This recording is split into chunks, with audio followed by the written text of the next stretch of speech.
Hi, I'm Rumi. I'm a member of the girl group Huntrix. And tonight, I want to tell you about a night I will never forget. The night I realized that real fear isn't about screaming, but about the silence that stretches endlessly before it. That night, our group had just wrapped up our final rehearsal in Los Angeles. Everyone had already gone home, but I stayed behind on the 4th floor of the agency building to polish a few dance moves. The white fluorescent lights reflected off the mirror, and the air was so still I could hear the faint hum of the ventilation fan. Around 11 p.m., the door creaked open. A man walked in, wearing a maintenance uniform, a baseball cap, and a mask. Sorry, just here to check the electrical system for a bit. He said. I nodded. Sure, go ahead. He crouched down and turned on a flashlight, scanning around the outlets. I kept practicing, but after a few minutes, something made me stop. The flashlight wasn't pointed at the wall anymore. It was pointed at the mirror, directly at my reflection. I turned around. He was standing several feet away, staring at me, completely still, unblinking. Is something wrong? I asked softly. He lowered his mask, revealing a stiff, uneasy smile, strangely familiar. You've changed a lot, but I still recognized you right away. I froze. Sorry, do we know each other? He nodded, voice low and even. 3 years ago, at your concert in San Francisco, you leaned down and handed a towel to a fan in the front row. That was me. I gave a polite smile. Oh, I see. Well, thank you for coming that day. I still have that towel. I wash it once a month. Don't worry, it still smells just like your perfume. My smile vanished. I took a slow step back, my heart pounding. The lights flickered slightly, casting both of our shadows across the mirror. How did you even get in here? I tried to sound calm. Easy. I've followed you long enough to know when the guards switch shifts, and which doors they forget to lock at night. The air thickened. I could hear both of us breathing, shallow and uneven. I stepped back again until my spine hit the wall. There was a faint metallic smell. I looked down. The handle of a folding knife was sticking out of his pocket. What? Are you going to do? I whispered. He tilted his head, eyes wide, a twisted grin spreading across his face. A voice that beautiful, an image that perfect. No one else should get to hear it or see it but me. His tone cracked, trembling with mania.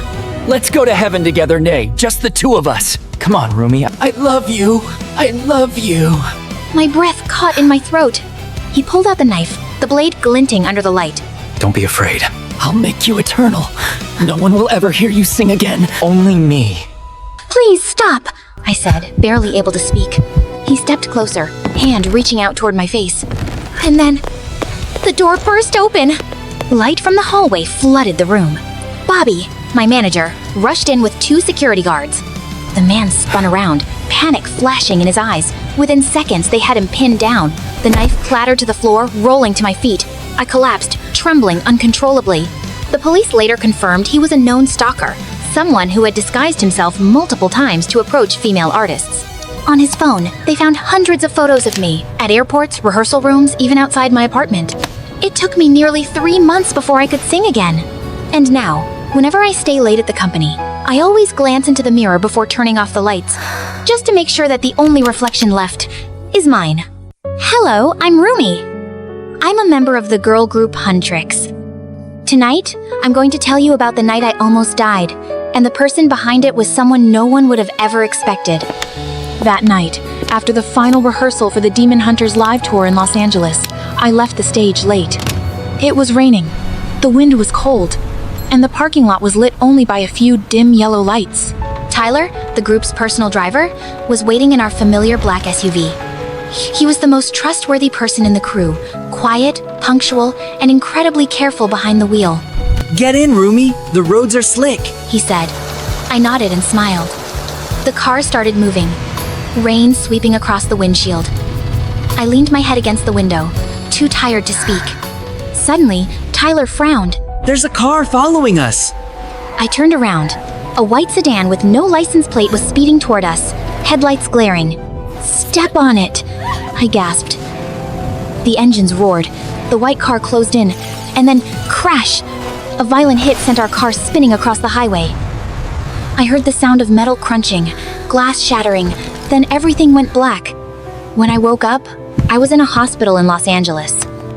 My arm was in a cast, my head pounding. A police officer stood by my bed, his tone stern. Miss Rumi, The security cameras around the area were shut off right when the crash happened. This wasn't an accident. Tyler only had minor injuries. He remembered clearly. That white car never slowed down. It came straight at us like it was waiting at that curve. What chilled me to the bone was when the officer added, We found something unusual in your card, a turquoise keychain hooked to the passenger seat. It doesn't belong to the company or anyone in your group. I looked at it and recognized it instantly.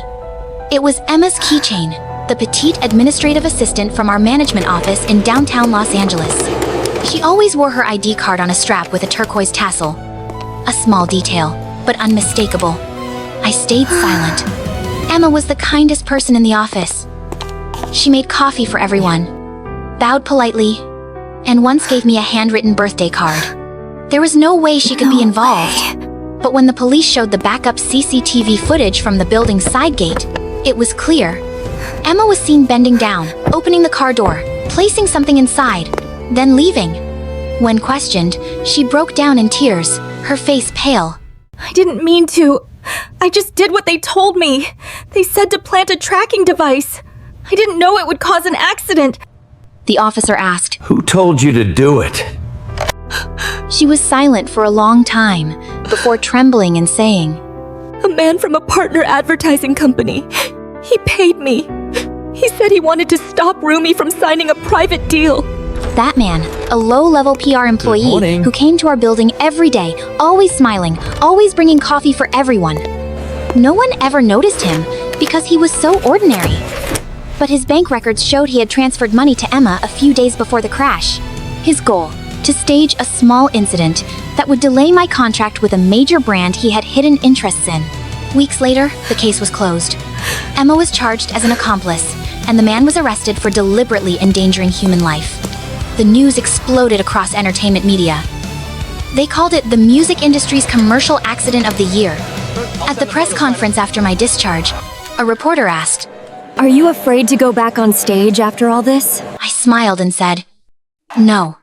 I'll keep performing, because only when you face your fear do you find out how strong you really are. Hello, I'm Rumi. I'm a member of the girl group Huntrix. Today, I'm going to tell you about something I experienced. When I helped a girl, and realized that if I had been just 1 minute late, she might have disappeared. It happened while our group was preparing for the Demon Hunters live stage. We practiced until late at night. That evening, when I left the practice room close to midnight, the hallway was so silent I could hear my own footsteps clearly. The elevator doors opened, and as I stepped inside, I saw a girl standing curled up in the far corner. Her hair hung down, covering her face, and her hands were clenched so tightly they had turned white. I softly asked, "Are you okay?" She shook her head, not daring to look up. When the lights shifted, I saw a deep bruise on her wrist. I gasped, "What happened to you?" But she cut me off, her voice trembling as if she were about to cry. Don't speak loudly. He'll hear. Right at that moment, the elevator stopped on the 4th floor. The door opened. A man wearing a maintenance uniform, a cap, and a mask stepped inside. His eyes swept over us quickly. The girl immediately started trembling, pressing herself against me as if she wanted to disappear. I kept calm. He stood very close enough that I could hear his heavy breathing. When the elevator stopped at the basement, he walked out. But before leaving, he turned back to look at me. His gaze was as cold as a blade sliding across my skin. Then he disappeared down the dark hallway. The doors closed. The girl burst into tears, choking so hard her lips turned pale. I held her shoulders. "Who is he?" She trembled. He's been following me for a week. I'm a new trainee. Tonight, he cornered me and grabbed my wrist. I ran. I didn't know what to do. A tiny trainee being stalked inside the company building. I couldn't just leave her. "Come with me. You can't be alone." I took her to Huntrix's practice room, the only place with a private lock. As soon as I closed the door, the lights flickered like they were about to go out. I tensed up. Then came a rattling sound at the door, like someone was testing the handle. He followed us here. The girl clutched my shirt, her face drained of color. I pulled her into the equipment room, where there was a narrow gap to see outside. The door shook harder. Then a loud bang echoed through the room. I quickly called security, speaking as quietly as I could. 4th floor, Studio C. There's an intruder. The radio replied, "We're on our way." And then, the door was kicked open. The man stepped inside, a flashlight in his left hand, and in his right, a wrinkled white cloth with a dark, damp stain at the center. A sharp, chemical smell reached our hiding spot. It could be anesthetic. He swept the flashlight around the room, like a predator hunting its prey. Come out! His voice stretched, followed by a raspy laugh that made my spine freeze. The beam slowly moved toward the closet. The girl squeezed my hand. I placed a finger over my lips, even though my own breath was stuck in my throat. He stood right in front of the room. The flashlight lifted. A harsh white light hit our faces. He grinned, twisted, almost savoring the moment. There you are.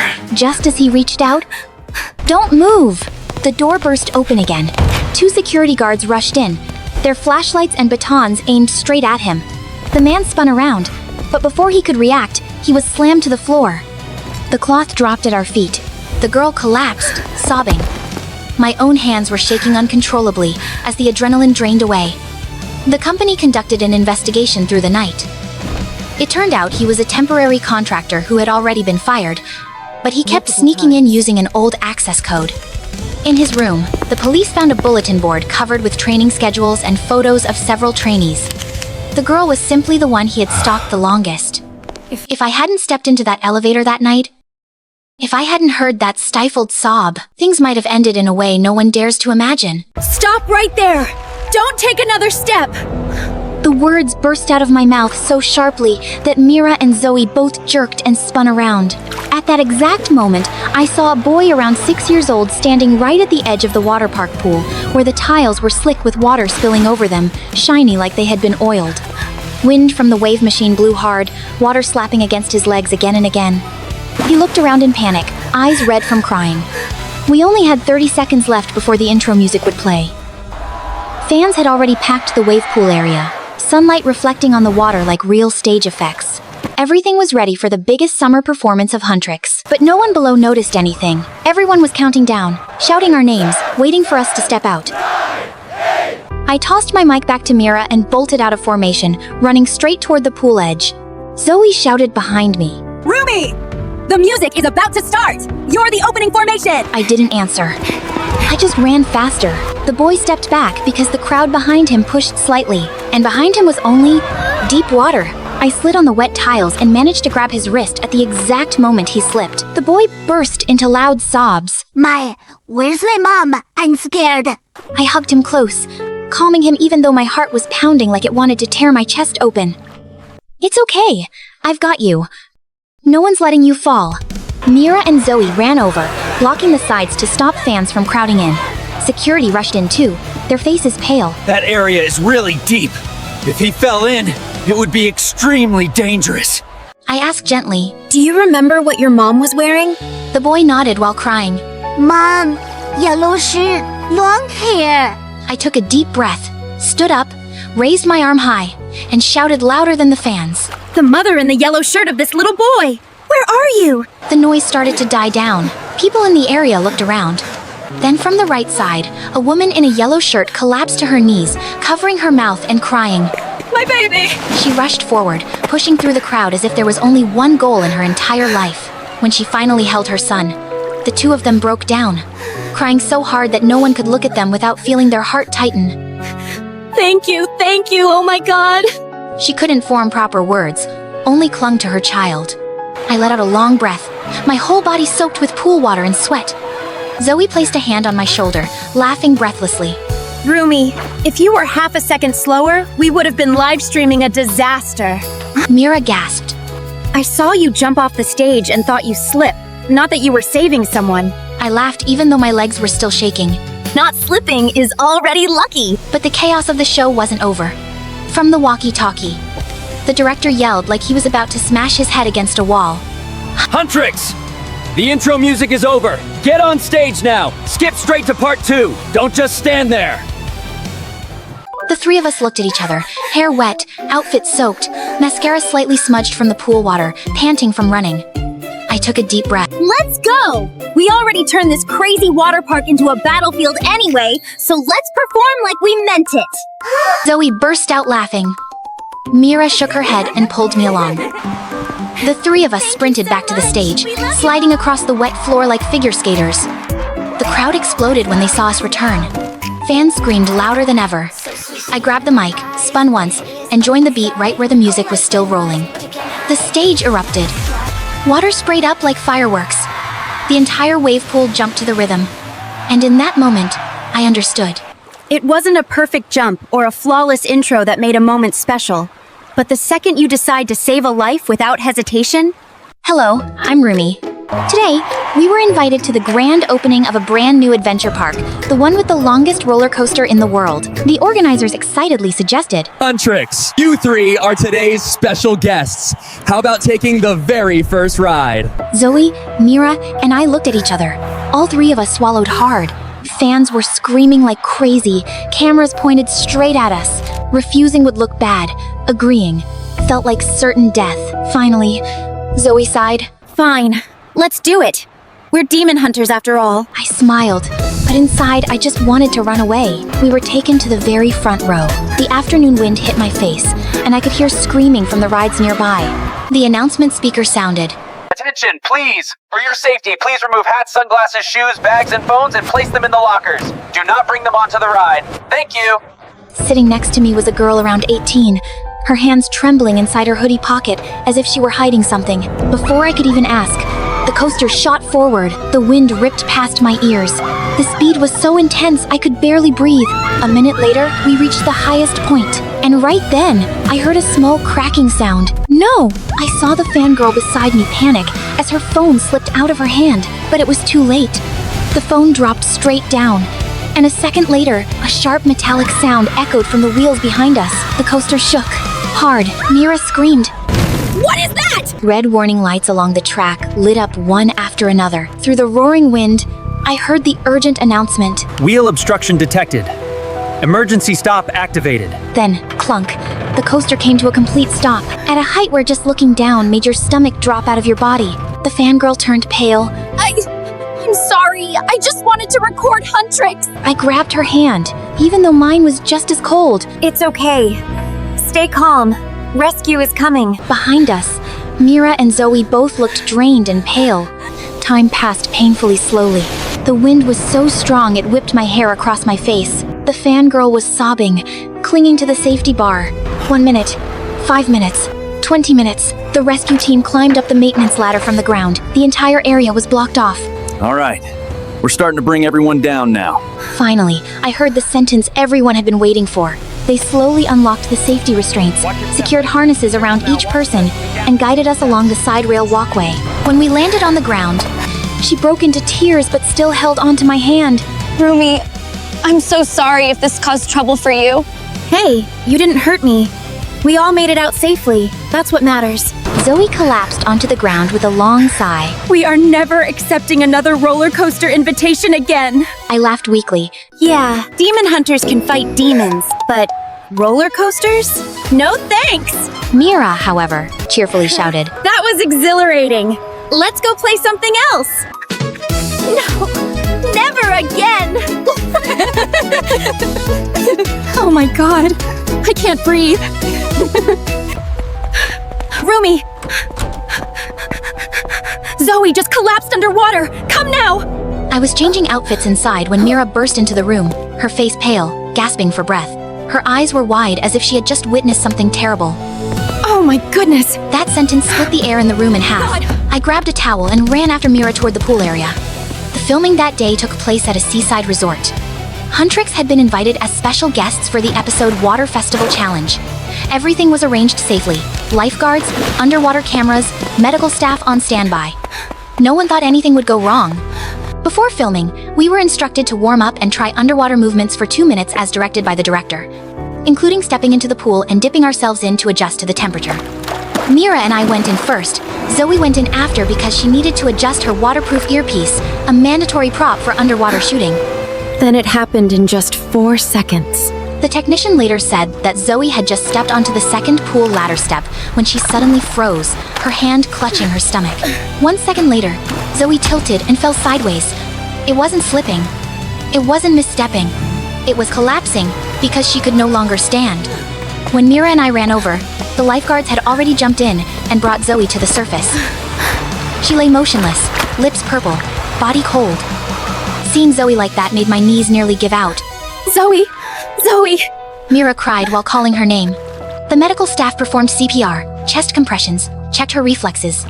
Then suddenly, Zoe coughed violently, water spilling from her mouth. She grabbed my hand, trembling so hard she could barely speak. I saw the panic in her eyes. It wasn't fear. It was pain. Zoe was taken to the resort's medical room. The doctor examined her, measured her blood pressure, checked her blood sugar, and put her on IV fluids. I stood next to Mira, heart pounding like a drum. After about 20 minutes, Zoe became more alert, but her voice was still weak. I'm sorry. I thought I could hide it. I froze. Mira wiped her tears. Hide what? Zoe took a deep breath, her eyes red, then said something none of us expected. I've been taking strong painkillers because of a spine injury from the previous rehearsal. But this morning I accidentally took them on an empty stomach, so my blood pressure dropped. I got dizzy, then passed out underwater. The medical room froze. I choked up. Zoe? Why didn't you tell us? Zoe turned away, her voice shaking. I was afraid if I admitted my back hurt, the staff would cut today's performance. I'd slow down Huntrix again. I didn't want to be a burden. Mira was so upset that tears streamed down her face. Zoe, you would rather drown than delay our schedule? What is that? Zoe could only cry, her hands gripping the bedsheet tightly. I'm sorry, I just wanted to do well. The doctor entered, stern. She's lucky to be alive. In this condition, if she had been unconscious underwater for just 15 more seconds, her brain wouldn't have received enough oxygen. I shuddered. Zoe almost died, just because she tried to hide that she was hurt. I sat down beside Zoe, taking her hand. Listen carefully, Zoe. Huntrix doesn't need someone perfect. We need you alive. If anything happens, you tell us immediately. We're a group. No one suffers alone. Zoe burst into tears, nodding like a child. The director came in to apologize for not noticing sooner. Filming was canceled. Zoe was taken to the hospital for an MRI. Result: mild herniated disc, needs 2 full weeks of rest. When Zoe smiled weakly and said, I'm okay now. Only then did the weight finally lift off my chest. Turns out what keeps us standing isn't schedules or accomplishments. It's the fact that we always manage to grab hold of each other exactly when it matters.